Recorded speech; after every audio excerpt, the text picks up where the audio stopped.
ردا، رات اتنی تیز بارش ہوئی ہے، میرا کیوٹی پریشان ہوا ہوگا ساری رات۔ وہ کھڑکی میں کھڑی باہر دیکھتے ہوئے بولی۔ جواب ندارد، تایا ابو لوگ نماز پڑھ کر آ گئے ہوں گے نا؟ ردا پھپھو سے بولو مجھے تایا ابو اور ابو سے عید ملنا ہے۔ وہ تھوڑا سائڈ پر ہوتی گھر کا گیٹ دیکھنے کی کوششوں میں تھی جب اچانک کسی نے اسے اپنے حصار میں لیا تھا۔ اور مجھ سے؟ میرے بچپن کی بیوی اپنے بچپن کے شوہر سے عید نہیں ملے گی؟ یہ تو چیٹنگ ہے نا۔ وہ پیچھے سے اسے اپنے حصار میں لیتا، اس کے گال پر رکھے، اس کے دوپٹے پر ہی اپنا گال رکھ کے پوچھتا، صحیح معنوں میں اس کی جان نکال گیا تھا۔ ہیر کے ہاتھوں کی پیلی گولڈن چوڑیوں نے بھی اس اچانک افتاد پر گھبراتے ہوئے شور مچایا تھا۔ آپ یہاں کیا کر رہے ہیں؟ پھپھو آ جائیں گی۔ وہ اس کی گرفت میں ہل بھی نہیں پا رہی تھی۔ عید ملنے آیا تھا، لیکن پھپھو کی طرح یہ ظالم سماج بھی ہمارے بیچ میں ہے، دیکھو۔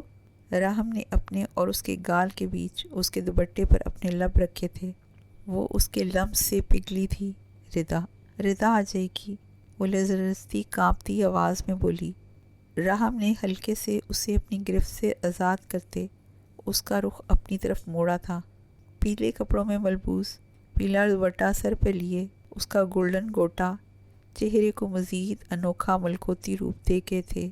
اس پر کپ کپاتے ہونٹ، لرزتی پلکیں راہم حسن کو بے خود کر رہی تھیں۔ عید کی نماز پڑھ کر واپس آتے ہوئے میں بس سارا راستہ یہی سوچتا آیا ہوں کہ لاکھ پہرے صحیح، پر مجھے اپنی بچپن کی بیوی سے عید تو ملنی ہے۔ کہنے کے ساتھ ہی اگلے ہی لمحے راہم نے اسے اپنی باہوں میں بھرتے خود سے لگایا تھا۔ وہ بے ہوش ہونے کو تھی۔ عید مبارک، اس کے کان میں سرگوشی کرتا اسے خود سے ہٹا گیا تھا، وہ بھی اپنے انداز میں۔ لیکن وہ ابھی اپنے دل کی دھڑکن ہی سنبھال نہیں پائی تھی جب وہ اگلے پل اس کے لبوں پہ اپنا لمس چھوڑتا اس کے چکے چھڑا کر دروازے کی طرف بڑھا تھا۔ ہیر نے اپنے دونوں ہاتھ اپنے تپتے ہوئے چہرے پر رکھے تھے۔ اے تم یہاں کیا کر رہے ہو؟ فائزہ کی آواز پر وہ بے ساختہ پلٹی تھی۔ وہ بمشکل رکا تھا۔ وہ سفید شلوار قمیض میں اپنے وجیح بھتیجے کو گھور رہی تھیں۔ عید ملنے آیا تھا؟ وہ اپنے والوں میں ہاتھ پھیرتا دلکشی سے بولا تھا۔ مجھے نا اسے واقعی اپنے گھر میں ہی رکھنا چاہیے تھا۔ وہ اپنے سر پر ہاتھ رکھتی، ایک نظر اس کو دیکھتی، افسوس سے بولی تھی، جو اپنے دونوں ہاتھ اپنے چہرے پہ رکھے کھڑی تھی۔ وہ کہا لگا گیا تھا، تو یقین کر لیں اس وقت ہم آپ کے گھر میں بات کر رہے ہوتے، سویٹ پھوپھو۔ وہ شرارت سے کہہ کر ان کی پیشانی چومتا کمرے سے باہر نکل گیا تھا۔ وہ محبت سے مسکراتے ہوئے دائیں بائیں سر ہلاتی اس کی طرف آئی تھی، پھر اس کے چہرے سے اس کے دونوں ہاتھ ہٹائے تھے۔ ہاتھ ہٹا لو میری بیوقوف بھتیجی، ویسے مایوں کا تو ستیہ ناش مار ہی دیا ہے تم دونوں نے، وہ چڑ کر بولی تھی۔ اندر آتی ردا زور سے ہنسی تھی۔ میں نے کیا کیا ہے پھپھو؟ وہ ہر بار خود ہی آ جاتے ہیں۔ وہ منمناتے ہوئے ان کے گلے سے لگتی، مجرمانہ انداز میں بولتی، دونوں کو ہی پیاری لگی تھی۔ ہیں، بھائی آئے تھے یہاں؟ ردا حیرت سے چیخی تھی۔ ہیر کا دل پھر دھڑکا تھا۔ ہاں جی، بچپن کے شوہر ہم دونوں کی سخت نگرانی میں بھی اپنی بچپن کی بیوی کو آخرکار عید مبارک کہہ ہی گیا۔ ان کی بات پر وہ مزید ان میں چھپی تھی۔ لیں جی، آپ سب لوگوں کو جس لمحے کا انتظار تھا، وہ خوبصورت پل، وہ حسین لمحہ آ ہی گیا۔ بچپن کی بیوی ہیر راہم حسن نے اپنے بچپن کے شوہر راہم حسن کے کمرے کو آج 20 سالوں بعد شرف بخش ہی دیا۔ ڈیپ ریڈ اور گولڈن گھٹنوں تک آتی شرٹ اور شرارے میں راہم حسن کی بچپن کی بیوی اگر چاند کا ٹکڑا لگ رہی تھی، تو بلیک ڈنر سوٹ پر ریڈ ٹائی لگائے ہیر راہم حسن کے بچپن کے دولہے کی چھب آج نرالی تھی۔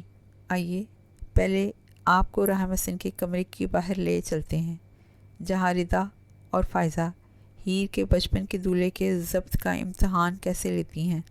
بالکل نہیں بھائی، 50,000 سے 1 روپیہ کم نہیں لیں گے، ردا نے چیختے ہوئے دائیں بائیں سر ہلایا تھا۔ وہ دونوں اس وقت راہم کے دروازے کے آگے ٹھیکیدارنی بنی کھڑی اسے نیک لینے کے چکر میں تھیں۔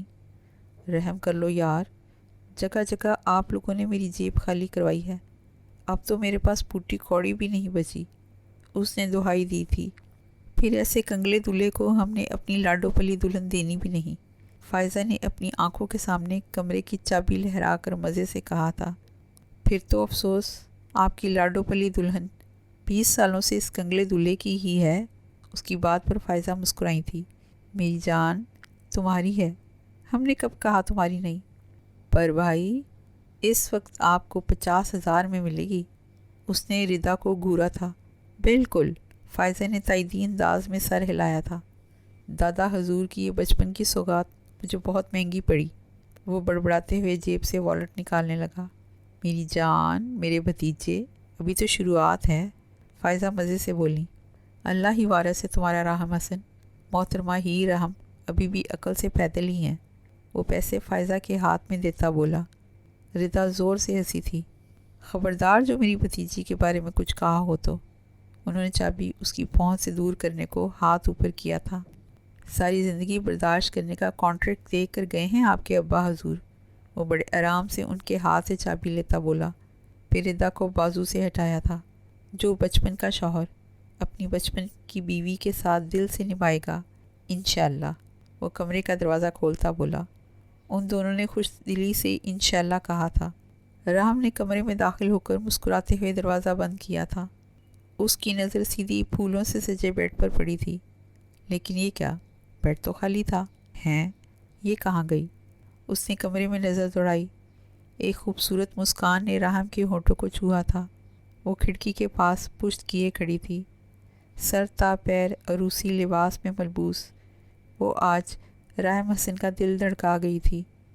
وہ دھیرے دھیرے قدم اٹھاتا اس کے بالکل پیچھے آ رکا تھا۔ بچپن کی Mrs, at last after 20 years you are in your بچپن کے ہسبینڈس روم۔ بچپن کی بیوی، آخر کار 20 سال بعد تم اپنے بچپن کے شوہر کے کمرے میں ہو۔ وہ اس کے بالکل پاس اس کے کان میں سرگوشی کرتا بولا۔ جب اچانک رحم کو لگا وہ لرز رہی تھی۔ ہیر، تم رو رہی ہو؟ حیرت کے شدید جھٹکے کو سہتے اس نے اس کا رخ اپنی طرف موڑا تھا۔ رحم کے دل کی دھڑکن اس سے رکی تھی، جبکہ وہ سر جھکائے لبوں کو دانتوں سے کچلتی اپنا رونا روک رہی تھی، جو کہ اسے سامنے پا کر اور مشکل ہوا تھا۔ ہیر، ایسا نہیں کرو یار، تمہیں کون سا جاپان لے آیا ہوں، سب یہی ہیں۔ وہ بکھلایا تھا۔ میرا، اس نے سر اٹھا کر کچھ کہنے کی کوشش کی تھی۔ ہاں بولو نا۔ رحم نے بے قراری سے اسے شانوں سے تھامے، اس کے رونے کی وجہ جاننی چاہیے تھی۔ میرا کیوٹی۔ وہ اچانک اس کے سینے سے لگی، اب کھل کر رو رہی تھی۔ رحم حسن حیران پریشان منہ کھولے خود سے لگی اپنی دلہن کے سر کو دیکھ رہا تھا، جو شادی کی پہلی رات اس کے سینے پہ سر رکھے اپنے کیوٹ سے پالش بیبی کے لیے رو رہی تھی۔ ہیر، تم بکرے کے لیے رو رہی ہو؟ اسے خود سے ہٹاتے رحم کی آواز مارے حیرت کی اونچی ہوئی تھی۔ بکرا نہیں، کیوٹی۔ آپ نے میرے کیوٹی کی مجھ سے پوچھا بھی نہیں، میں ملی بھی نہیں اس سے۔ آخری بار وہ اس کے سینے پہ ہاتھ رکھتی اسے ہلکا سا دھکا دیتے روتے ہوئے بولی۔ رحم نے بمشکل اپنی ہنسی کنٹرول کی تھی۔ ہیر نے غصے سے اسے گھورا تھا۔ میری جان، ہم نے اس سے گود تھوڑی نہ لیا تھا، قربانی کی نیت کا اعلان کیا تھا نا تم نے، آخر ہماری فیملی کی قربانی تھی۔ وہ اس کا چہرہ دیکھتا شرارت سے بولا۔ خمدار پلکیں رونے کے باعث آپس میں جڑتی اس کے چہرے کو مزید حسین بنا گئی تھیں۔ مجھے ملوا دیتے تو کیا ہو جاتا، وہ بمشکل آنسو روکتی بولی۔ رحم کو اپنا دل سنبھالنا مشکل ہوا تھا۔ اچھا ادھر آؤ، وہ اس کا ہاتھ تھامتا بولا۔ مقصد بیڈ پر بٹھانے کا تھا، لیکن وہ خفگی سے اپنا ہاتھ چھڑا گئی تھی۔ بات نہیں کرے مجھ سے، وہ اپنا ہاتھ چھڑاتی بولی۔ اوکے نہیں کرتا۔ اگلے ہی لمحے وہ رحم حسن کے مضبوط بازوؤں میں تھی۔ وہ حیرت سے منہ کھولے ابھی ٹھیک طرح سے حیران بھی نہیں ہوئی تھی جب وہ اسے مزید حیران کر گیا تھا۔ تمہیں تو پتہ ہے نا، بچپن کی بیوی، تمہارا بچپن کا شوہر بچپن سے سڑیل ہے۔ وہ اس کے چہرے پہ ایک اور گستاخی کر چکا تھا۔ وہ رونا دھونا بھول کر سٹ پٹاتی ہوئی اپنے دونوں ہاتھ اپنے چہرے پہ رکھ چکی تھی۔ رحم نے ہنستے ہوئے اسے بیڈ پر بٹھایا۔ لو پانی پیو۔ اس نے سائڈ پر پڑا گلاس اس کے لبوں سے لگایا۔ ملوا دیتے، اس کا غم پھر سے تازہ ہوا تھا۔ راہم نے گہرا سانس لیتے اس کی پانی سے بھری آنکھوں کو دیکھا تھا۔ یار، تمہاری نند اور پھپھو کا اتنا سخت پیرا تھا، تمہارا بچپن کا شوہر پٹ جاتا تمہاری حوالدارنی پھپھو کے ہاتھوں۔ وہ سر کھجا کے بولا، اتنے بیچارے ہوتے نا آپ تو صبح سے ہیرو بن کر نہ آتے۔ وہ اپنے دھیان میں سوسو کرتی بولی تھی۔ اپنے بچپن کی بیوی کی محبت میں سر پر کفن باندھ کر آیا تھا، وہ گمبھیر لہجے میں بولا تھا۔ اس کا پل میں بدلتا لہجہ ہیر احم کے دل کی دھڑکن ایک لمحے کو رکوا گیا تھا۔ بالکل اچانک ہیر احم کو محسوس ہوا تھا کہ وہ اس وقت کہاں اور کیوں تھی۔ خمدار بھیگی پلکیں لرز کر جھکی تھیں۔ راہم دلکشی سے مسکرایا تھا۔ تمہارے سڑیل کھڑوس بچپن کے شوہر نے کل سے اپنی بچپن کی بیوی کی شکل نہیں دیکھی تھی۔ کیا کیا نہ کرنا پڑا راہم حسن کو۔ یہ دیکھو، وہ جیب سے موبائل نکالتا، اس کے بائیں جانب بالکل اس سے جڑ کر بیٹھا تھا، پھر دایاں ہاتھ اس کے گرد کرتے موبائل کو اس کے سامنے اس طرح لایا کہ وہ خود بخود اس کے حصار میں آ گئی تھی۔ راہم نے ویڈیو پلے کی تھی۔ پیلے دوپٹے میں ملبوس ہیر احم حسن گولڈن گوٹا لگا دوپٹہ سر پر لیے بہت ہی پیار سے اپنے کیوٹی کو دیکھ رہی تھی۔ پھر اچانک سے اس نے اپنی آنکھوں میں آئے گوٹے کو ہٹانے کے لیے دوپٹہ تھوڑا سا سرکایا تھا۔ ہاتھوں میں پہنی پیلی گولڈن چوڑیاں اوپر نیچے ہوئی تھیں۔ وہ مبہوت سا اپنا سندر سا روپ دیکھ رہی تھی۔ ابھی بھی تم کہتی ہو تمہارے بچپن کے شوہر کو تم سے عشق نہیں ہے؟ وہ گردن موڑے اس سے پوچھ رہا تھا۔ مطلب آج سے آپ مجھے کبھی ڈانٹیں گے نہیں؟ وہ بھی گردن موڑے شرارت سے پوچھ رہی تھی، لیکن اس کو دیکھتے ہی وہ ہنسی تھی۔ وہ اس کے آگے چاکلیٹ بڑھائے ہوئے تھا۔ وہ ہنستے ہوئے چاکلیٹ لے گئی تھی۔ یہ تو ناممکن سی بات ہے، کیونکہ عید کے بعد تمہارے ٹیسٹ کا رزلٹ آنے والا ہے ہیر، بیچارگی سے بولا۔ اس کے آگے اس کا تیار شدہ اسائنمنٹ لہرا گیا تھا۔ وہ کھلکھلائی تھی۔ بارشیں ہو رہی ہیں، اب تو گٹر اور بھی بھر گئے ہوں گے نا، وہ معصومیت سے بولی تھی۔ راہم نے اسے گھورا تھا۔ وہ پھر زور سے ہنسی تھی۔ ایک بات بتاؤ، یہ تمہیں اتنی نیند کیوں آتی ہے ہیر؟ راہم کے لہجے میں تجسس تھا۔ ساری رات 3rd کلاس مووی دیکھوں گی تو سارا دن ادھر ادھر تو لڑکوں گی نا۔ اس کی بات اچکتے ہوئے وہ افسوس سے سر ہلاتا ہوا بولا، بالکل، اور اسی لیے میرے بچپن کا شوہر مجھے 3rd کلاس مووی کا 3rd کلاس ولن تو لگے گا نا، وہ شرارت سے کہتی دونوں ہاتھ ہونٹوں پر رکھ گئی تھی۔ تمہیں پتہ ہے ہیر 3rd کلاس ولن کیسے ہوتے ہیں؟ وہ اب اسے گلاب کی خوبصورت ادھ کھلی کلی پیش کر رہا تھا، جو کہ ہیر نے لرزتے ہاتھوں سے تھامی تھی۔ بالکل آپ جیسے سڑیل۔ وہ اس کی نظروں کی تاب نہ لاتے اس کے کوٹ کو دونوں ہاتھوں میں تھامے اسی کے سینے میں منہ چھپائے معجوب سے لہجے میں بولی۔ راہم کا کہکہا جاندار تھا۔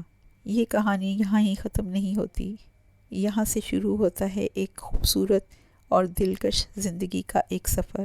ایسے ہی بہت سے سفر کو جاننے کے لیے ہمارے چینل کو سبسکرائب کیجیے، ویڈیو کو لائک کیجیے اور ہماری اگلی رشتوں سے بھرپور ایک خوبصورت کہانی کا انتظار کیجیے۔ اپنا بہت سا خیال رکھیے گا۔ ٹیک کیئر، اللہ حافظ۔